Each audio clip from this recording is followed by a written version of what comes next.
वहीं छत्तीसगढ़ को पीएम मोदी ने आज बड़ी सौगात दी है। अंबिकापुर में 365 एकड़ में फैले महामाया एयरपोर्ट का प्रधानमंत्री नरेंद्र मोदी ने वर्चुअली लोकार्पण किया। वहीं इस दौरान सीएम विष्णुदेव साय, राज्यपाल रमेन डेका सहित प्रदेश के कई मंत्री मौजूद रहे। वहीं लोकार्पण कार्यक्रम के दौरान सीएम साय ने कहा कि सालों से सबकी इच्छा थी कि यहां से हवाई उड़ान शुरू हो। आज पीएम मोदी ने इसका शुभारंभ किया है। साथ ही उन्होंने कहा कि अब हवाई चप्पल वाला भी हवाई जहाज में उड़ सकेगा।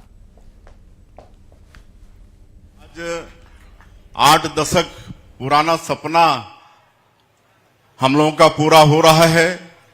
वर्षों से हम लोगों की इच्छा थी कि यहां से एयर कनेक्टिविटी जुड़े और सौभाग्य है कि हमारे देश के यशस्वी प्रधानमंत्री श्री नरेंद्र मोदी जी, जो दुनिया के सर्वाधिक लोकप्रिय नेता हैं और 140 करोड़ भारतवासियों के लिए चिंता करते हैं और छत्तीसगढ़ के लिए भी लगातार चिंता करते हैं। और आज चिंता करते हुए उन्होंने कहा था कि इस देश में एक हवाई चप्पल पहनने वाला भी हवाई यात्रा करे, और आज उनका वो सपना पूरा हो रहा है। रायपुर दक्षिण सीट को लेकर कांग्रेस का मंथन जारी। उपचुनाव उम्मीदवारों का 3 नामों का पैनल तैयार किया गया। केंद्रीय चुनाव समिति को ये 3 नामों का पैनल भेजा जाएगा। रायपुर दक्षिण सीट को लेकर 1 घंटे तक मंथन चला। बैठक में उम्मीदवारों के नामों पर अब मोहर लग गई है। बैठक में दीपक बैज, भूपेश बघेल भी शामिल हुए। ताम्रध्वज साहू सहित प्रदेश चुनाव समिति के सदस्य भी इस बैठक में शामिल हुए। कांग्रेस की चुनाव समिति की बैठक खत्म होने के बाद बोले दीपक बैज, बैठक में विचार विमर्श कर दक्षिण उपचुनाव के लिए नाम तय कर लिया गया है। प्रत्याशी का नाम तय कर एआईसीसी को भेज दिया गया है। एआईसीसी ने से आज रात या तो कल तक घोषणा हो सकती है।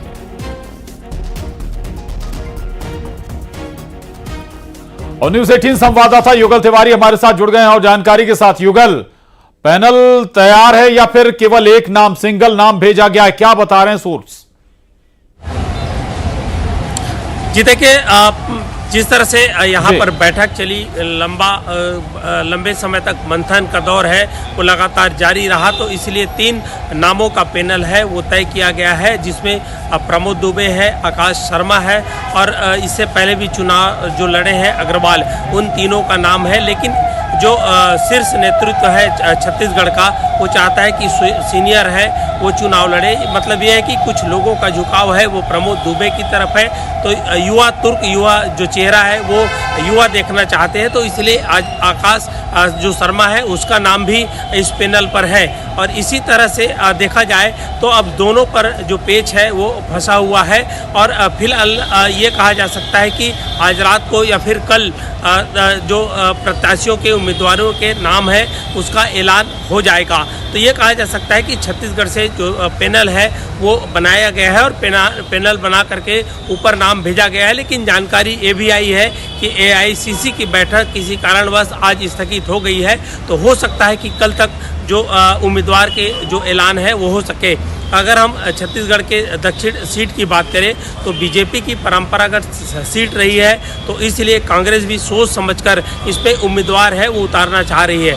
दरअसल उपचुनाव है और उपचुनाव के नतीजे अमूमन हर किसी को पता होता है कि यहाँ पर किस तरह की स्थितियाँ रहती है। इससे पहले जब कांग्रेस उपचुनाव जितने भी उपचुनाव हुए थे सभी को जीते थे, क्योंकि वो सत्ता पर थी। तो अभी भी बीजेपी सत्ता में है और उपचुनाव जब होना है तो जो लक्ष्य है बड़ा है। और इससे पहले अगर हम बात करें विधानसभा चुनाव के, तो बड़ी जीत हुई थी बृजमोहन अग्रवाल को, सबसे अधिक 67,000 मतों से बृजमोहन अग्रवाल जीते थे।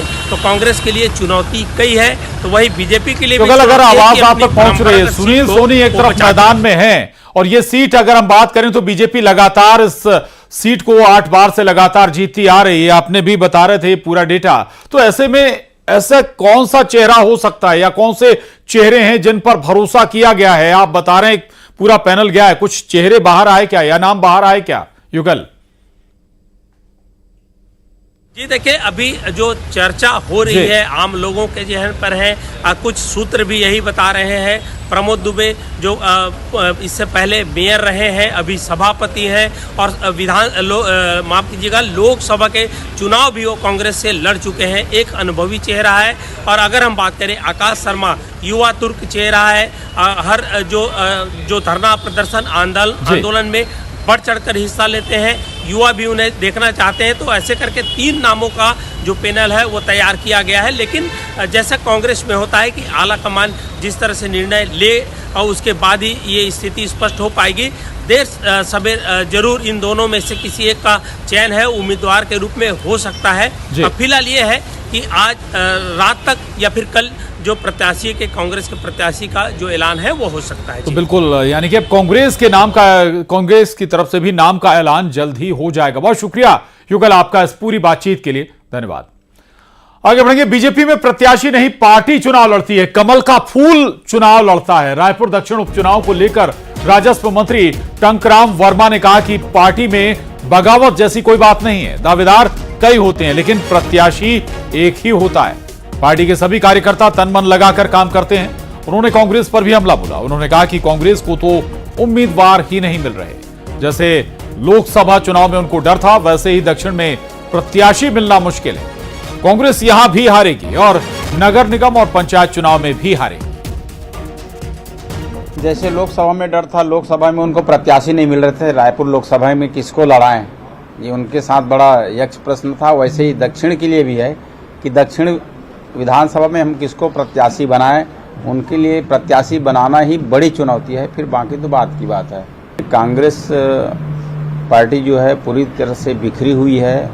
विधानसभा चुनाव में करारी हार हुई है, लोकसभा में करारी हार हुई है और अभी आने वाले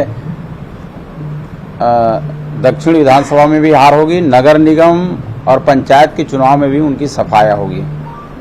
नहीं, देखिए, भारतीय जनता पार्टी में बगावत जैसी कोई बात नहीं है। दावेदार हो सकते हैं पर प्रत्याशी तो एक ही होते हैं और ये कोई पहली बार या इसी विधानसभा के लिए दावेदार बहुत है ऐसा नहीं है। जब भी चुनाव होते हैं तो दावेदार बहुत होते हैं और दावेदारी करने का सब कार्यकर्ता को अधिकार होता है, पर प्रत्याशी एक ही होते हैं। और छत्तीसगढ़ में एक बार फिर अंधविश्वास का खूनी खेल देखने को मिला है। दुर्ग में एक